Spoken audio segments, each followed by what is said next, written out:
আর এই ভুতুরে ভোটার ধরতে গিয়েই একের পর এক চাঞ্চল্যকর তথ্য সামনে আসছে। এই যেরকম কেউ মারা গেছেন 7 বছর আগে, কেউ 4 বছর আগে, কেউ আবার 3 বছর আগে, তাদের নাম এখনো ভোটার তালিকায় জ্বলজ্বল করছে। বাঁকুড়া 1 নম্বর ব্লকের কুবিদ্যা গ্রামে ভোটার তালিকায় মিলল এরকমই 19 জন মৃত ভোটারের নাম। ক্যান্সারে নেই আর ভয়, NCRI এ হবে এর জয়। আপনাদের ভরসা নেতাজি সুভাষচন্দ্র বোস ক্যান্সার হসপিটাল। দাবি করেছেন তৃণমূলের ব্লক সভাপতি অংশুমান বন্দ্যোপাধ্যায়।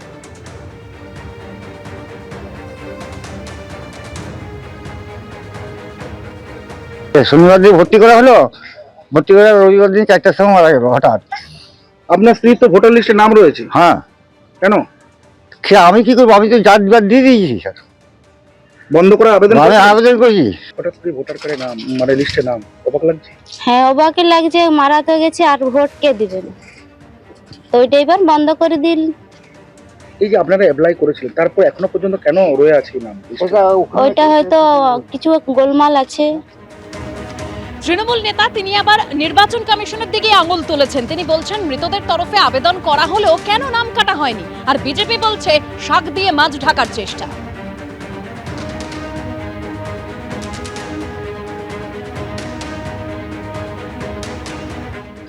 এই বুথে প্রায় 19 থেকে 20 জন মৃত ভোটার এখনো জীবিত অবস্থায় আছে। এটাই সব থেকে খারাপ লাগছে, কারণ এই কাজগুলো দেখার দায়িত্ব সম্পূর্ণ নির্বাচন কমিশনের। এবং আপনারাও খোঁজখবর নিয়ে দেখুন যে পরিবারের লোকরা তাদের নাম বাদ দেওয়ার জন্য আবেদনও জানিয়েছে, কিন্তু কি অদৃশ্য কারণে এখনো সেই ভোটার তালিকায় তাদের নাম রয়ে গেল। এটাই ভাবার বিষয়। আমরা এরকমভাবে আমাদের ব্লকের প্রত্যেকটা অঞ্চলের প্রত্যেকটা বুথে আমাদের কর্মীরা কাজ করছে এবং তার তথ্য একটা করে উঠে আসছে, এবং যখনই আমাদের টোটাল তথ্যটা উঠে আসবে তখনই আমরা সেই তথ্যগুলো আমরা জেলাকে জমা করব। তৃণমূলের ব্লক সভাপতি নিজের বুথ এবং পঞ্চায়েত সমিতির সহসভাপতি উনি আছেন, তো উনার নিজের বুথে যদি এরকম ভূতেড়ে ভোটার এত বেরিয়ে যায়, তাহলে অন্যান্য জায়গাতে কত বেরোতে পারে। ওরা ওই ভূতেড়ে ভোটারের কারণেই আজকে ক্ষমতায় আছে।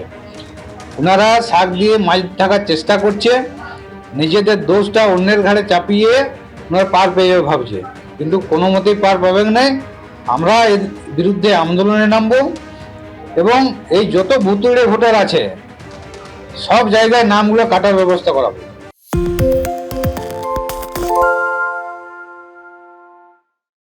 সত্য অন্তহীন, সত্যের খোঁজও তাই, সত্য সন্ধানে তাই আমরা অক্লান্ত, অকুতভয়। এবিপি আনন্দ নতুন ভাবনার প্রতীক, যা মনে মুক্ত, তথ্যে যুক্ত এবং যাবতীয় সীমানার বাঁধন থেকে মুক্ত।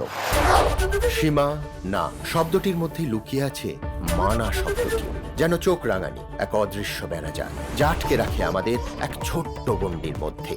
একমাত্র সঠিক খবরই গড়ে তুলবে এক মুক্ত সমাজ।